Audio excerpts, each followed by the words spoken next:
I was greeted with smiles in establishments. And if you're living in Ghana, like you don't get that all the time here in Ghana. And you don't get that in Dar es Salaam. And in Nairobi, people are kind, but people are about their business in Nairobi. So most times you're not going to go out of your way to be warm and hospitable. And when you book a boat or an Uber, they cannot cancel the trip. Anyone who lives here in Ghana knows they can cancel that trip whenever they choose to cancel that trip. And I wish that they were penalized like the Uber and Bolt drivers in Kenya. They know how to have fun all year round, and there's just so many different variety of events to go to. You can go to a yoga retreat, you can go to a concert, you can go to a paint and sip, you can go to salsa class, you can go to paintballing. The list goes on and on, and you get the point. Like, it's just an adult playground.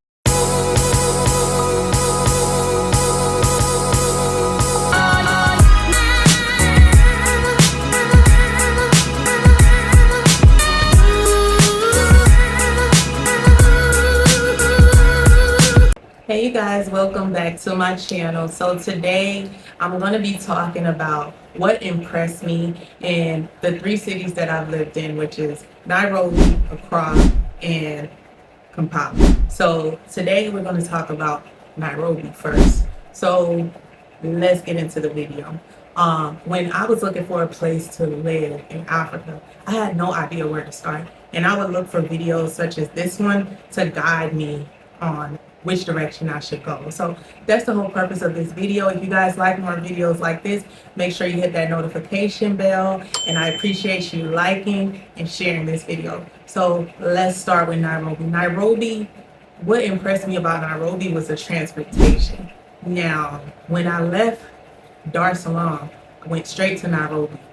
I was very impressed by how developed the highways were, how wide they were, how much faster cars could, get from point A to point B. Because in Dar es Salaam, everything seemed to move in such slow motion. So getting there to experience that was a good relief, and they had much more options as far as transportation. So what really impressed me about their transportation is their Boda system, which is the motorcycles that pick you up and drop you off. They have Safe Boda there, so you can get affordable rides from point A to point B instead of taking Uber and Bolt. Because if you consistently take Uber and Bolt, your money will decrease very fast. So I really liked that I had an option to at so many different transportation options.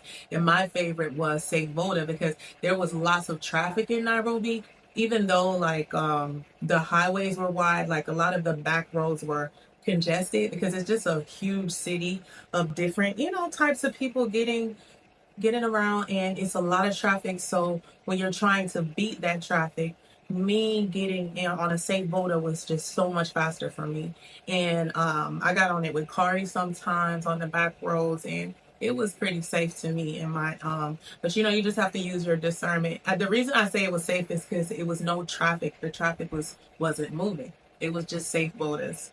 So I like that. And then another thing that I liked about Nairobi's transportation, and when you book a boat or an Uber, they cannot cancel the trip. Anyone who lives here in Ghana knows they can cancel that trip whenever they choose to cancel that trip. And I wish that they were penalized like the Uber and Bolt drivers in Kenya, because in Nairobi they cannot cancel the trip like they do so often here in Ghana. And I believe they sometimes did it in Tanzania. The trip, they would be charged, and eventually they would get terminated. So they don't cancel the trip. It doesn't matter how far you are away from them. They don't get to pick and choose. So I really like this because it promised consistency to people. And, it can really waste your time if people cancel, and it can really, you know, jeopardize you if you have somewhere important to go and they just cancel on you and you've been waiting all this time and they just choose to cancel without being penalized. It could really cost you. So I like that. So if you're a business person and you want to get from point A to point B, Nairobi is really a good option for you. If you want to get from point A to point B without the hassle and the unprofessionalism and just, you know, yeah. Yeah. So let's talk about the next thing that impressed me about Nairobi. So, what impressed me about Nairobi is they are very accommodating to children. There were many different options for kids to play and things for kids to do in Nairobi. It's an extremely developed city, and I loved that about Nairobi, like because my daughter, she would love to go to the mall. Like she loved going to, I think it was called TRN Mall, if I'm not mistaken, but it was one of the bigger malls.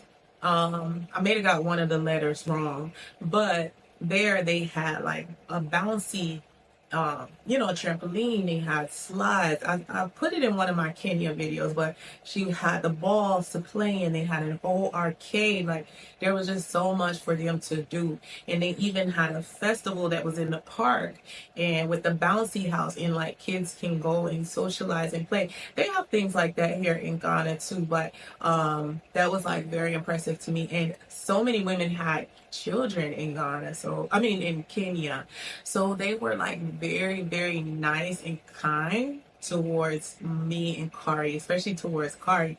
And I really like that about Kenyans. They're very, very accommodating to kids. They love children. So let's talk about it.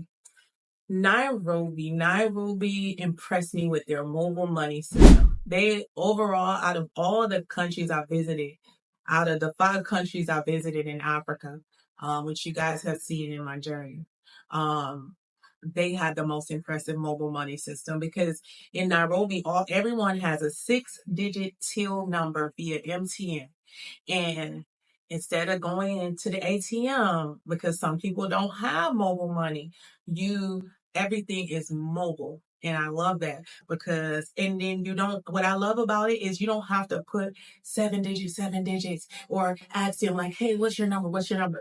It's just seamless. Everyone has it posted. Even when you go to a fruit vendor or buying vegetables or anyone, they have the 6-digit number listed where you can see it.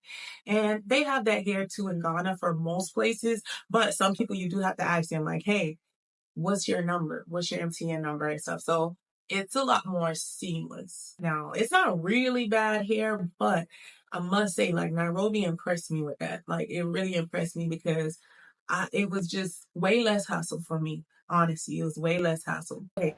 Another thing that impressed me about Nairobi was the variety of services that they had to offer. Like, I needed my camera and my phone fixed. I can't do my tutoring classes and I can't do my videos without these, things in the best shape. So Dar Salon, they couldn't fix it. Like I couldn't find a place available because it's a developing country and it's a lot less developed than Nairobi. So unfortunately, I couldn't get my things fixed there, and I had to find the next best option. So I traveled over to Nairobi and got my things fixed there within a few hours. I had my camera fixed and my phone fixed. So when I drove into the city to meet these people to fix my belongings, they it was so many different variety of like businesses and services and things like that in the city. And honestly, I lived in New York for 7 years. So when I drove into Nairobi, I was like, wow, this looks just like New York. So it is like a mini New York. Some people compare it to London, but one thing about it is if you are a business person and you need things fixed in a timely period, and you need a variety of different services available. So if you have to get something fixed or you need something brand new, or maybe you need an Apple product or anything like that, this is a type of place that you will feel very comfortable living in. because it's very developed and it's like a cosmopolitan city. You know, there's lots of things you can get there that are available there. It's literally a mini New York. The last thing that impressed me about Nairobi is their SIM card process. You don't know what you're gonna deal with the whole SIM card thing until you come here from America, because it's completely different than our phone service in America, you know? So here in Ghana, to get a SIM card, you have to have a local go with you, or you have to have a Ghana card. And even if you have a Ghana card, this may not give you availability to the mobile money system. You may only be able to do certain things on there, like maybe, I don't know, but you can't. My friend, she has a SIM card and she can't do anything on there. She has to have a Ghanaian friend help her send money and do these. So it's very codependent. And I'm someone who's very independent. So even though there's many things I love about Ghana, this is one of the things that I don't like. You know, and because I don't like to have to depend on people. So I got my SIM card from a local and he bought it under his name. So this gives me more availability to different, you know, options that I can use on mobile money. Like I can send money, I can send airtime, I can do financial transactions on my SIM card. But she can't, even though she has a Ghana card. She has to get residency if she wants the full access to the SIM card. So this is very you know, it's inconvenient, you know. And in Nairobi though, to get a SIM card, you just have to show them your documents, like your passport, your ID, and they just give you the SIM card. I have my SIM card within 5 minutes. You know, and you don't need a local. You don't need any of this. In Dar es Salaam, it was similar, but I needed a local to speak the language for me. And in Kampala, you have to show your documents, but you also have to renew it when your visa expires. In Nairobi, I'm not sure if I had to do that because I didn't stay that long, but in my opinion, it was the most seamless SIM card process because it is very hectic here in Ghana for me and for a lot of people. So keep that in mind. Okay, so let's talk about Kampala. Kampala. The first thing that impressed me about Kampala is their hospitality. Like, people are genuinely kind in Kampala. And it is a breath of fresh air when you're coming from Dar es Salaam and Nairobi. Now, I'm not saying that people are not kind in these places, but they aren't the most welcoming and warm. Now, people are very kind in all of these countries, but in Kampala, they are very welcoming, almost like how we are in Jamaica. So for me, it was very nostalgic and it's something that I look forward to when I'm traveling. I want to feel welcome. I want to feel, you know, like I'm not being judged. I want to feel embraced. It makes me kick my feet up and just relax. So yeah, this is what I really loved about Kampala. And I realized they weren't like that with just me.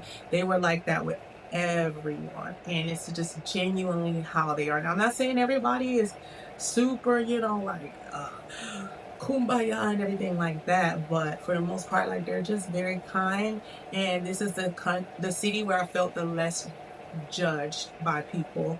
And I was greeted with smiles in establishments. And if you're living in Ghana, like you don't get that all the time here in Ghana. And you don't get that in Dar es Salaam. And in Nairobi, people are kind, but people are about their business in Nairobi. So most times they're not going to go out of their way to be warm and hospitable, you know. But in Kampala, no matter what they're doing, they're kind to you and they actually go out of their way to be kind because that's genuinely how they are. So if you're someone that's looking for a place that makes them feel great about themselves, makes you feel good about yourself, and makes you feel at home, Kampala is definitely somewhere you need to check out. Okay, so in Kampala, what I loved about Kampala is also the transportation, but mainly safe borders.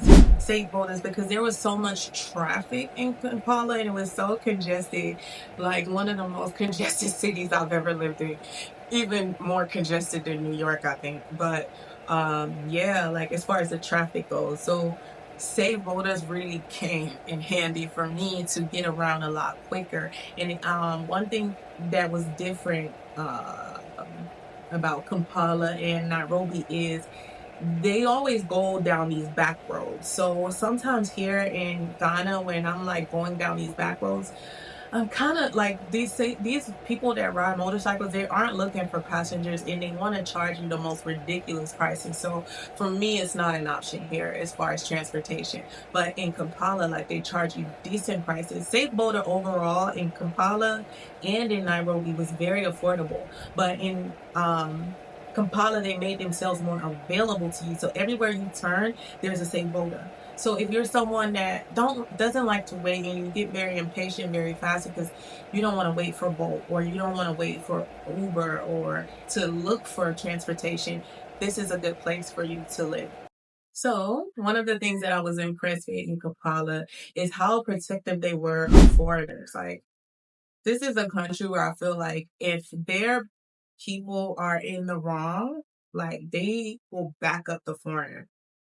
They don't have that mob mentality where it's like my people over your people no matter what. It was just like if they're wrong, we got your back. Because to them what they told me is like impression is everything, you know? So they don't want us to go back and spread bad word. And I heard in Kampala, they get street justice. Like if someone steals from a foreigner, they will beat the foreigner. They will beat the local up. That's what I heard, but I may be wrong. I don't know. Somebody tell me in the comments if this is true. But I think that is very commendable, you know, because I don't like when, you stick up for your people if they're wrong. Like if my people are wrong, whether you're Jamaican or not, or whether you're American or not, like I'm gonna tell you you're wrong in that moment. But every place you travel to, it won't be like this. Like they will literally stick up for their people over you because it's like for them a pride thing. But in Kampala, it wasn't like this. Someone tried to break into my apartment. My landlord, she checked everybody, like, who did it? Did you do it? Did you?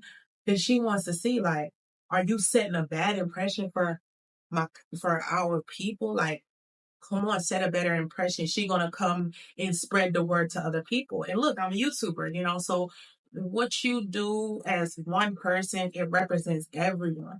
So if you see someone's doing bad and they're a part of your, if they're a local in your country, check them because it doesn't look good when you choose wrong over right because of pride. Yeah, so that's what I really loved.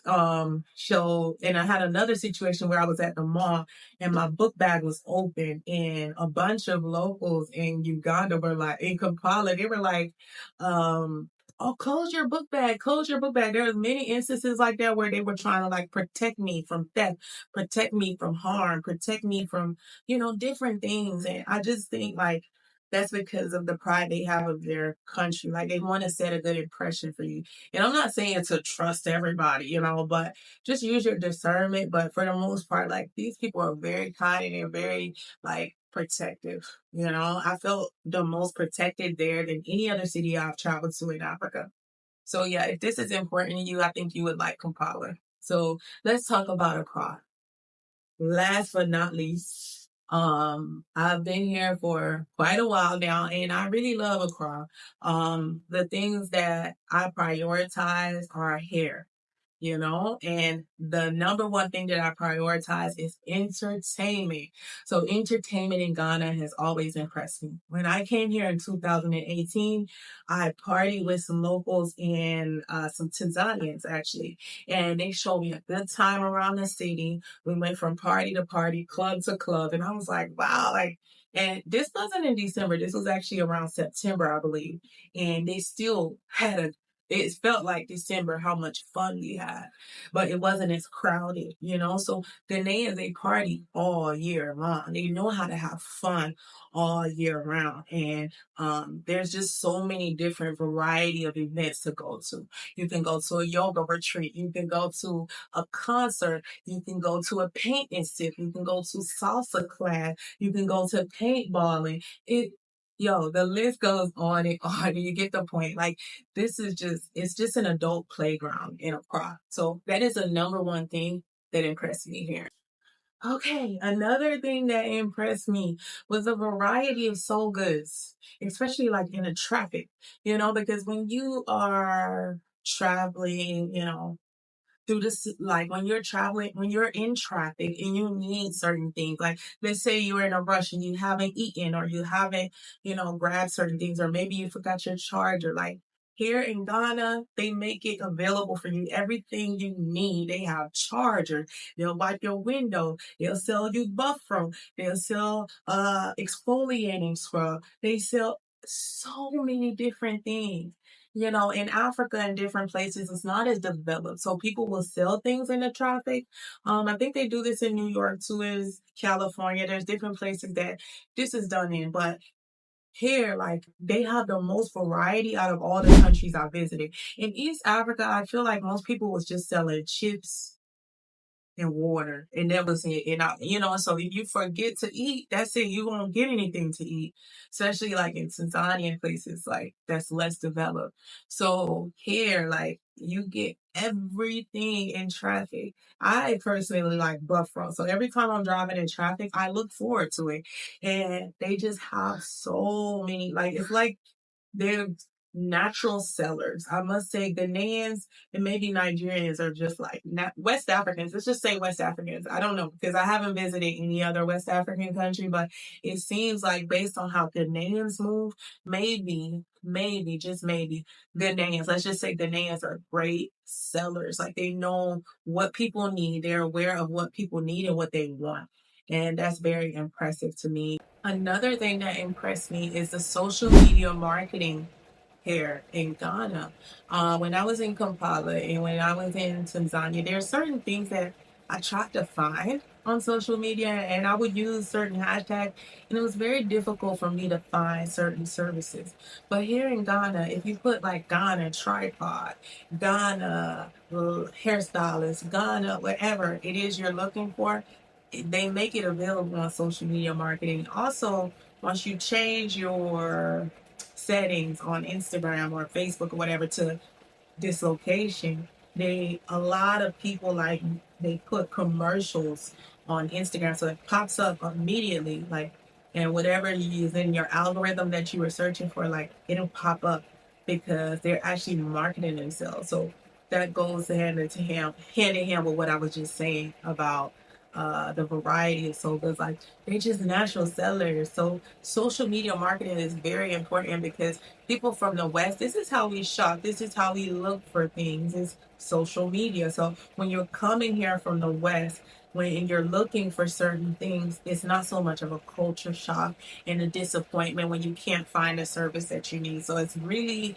easy to find services here on social media because they really are aware of how to market themselves on social media. And that is very impressive. Another thing that impressed me and what keeps me here is how peaceful and friendly the people are, how fun they are as well. It reminds me of my people, Jamaicans. And I know they say we come from here, and it makes sense because my people are very joyful, and here they're also very joyful. You always see a Ghanaian smiling or laughing or dancing randomly. They could be dancing to themselves, and I think that type of positivity, it just spreads. It's very infectious, and that's very good for my mental health because when you're in an environment where you feel judged or you feel stressed or you feel strained because it's just a stiff environment, like sort of like New York, it starts to weigh on your personality and your mood. So for me, it's important to be in a place where people are positive and they're uplifting and they know how to celebrate and they know how to have fun. And my daughter, she especially loves it because she's a very joyful person. Like if you're in a bad mood, Cardi will lift your spirits. And that's sort of like how Ghanaians are. So I love to be in that type of environment. And that's one of the things that keeps me here longer. And that's one of the things that when people visit, they spread the word about Ghana. So Ghana, keep that up. It's really, really good. So that is it for me today, you guys. So I hope I was able to give you guys some insight on, you know, where to live, what city to choose, because I always felt like I couldn't find enough information, and I just had to travel here to see for myself. And no matter how much information I give you, that might be what you have to do is visit, but I want to still lead you in the right direction, you know? So West Africa and East Africa, there are huge differences between the two. And I had the honor of living in both. So I think I can give you guys a lot of insight from this video, and I hope I was able to do that in this video for you guys. But that concludes my video. If you guys like this content, make sure you hit that notification bell. And I appreciate you guys liking and sharing this video. Thank you for watching. One love. Bye.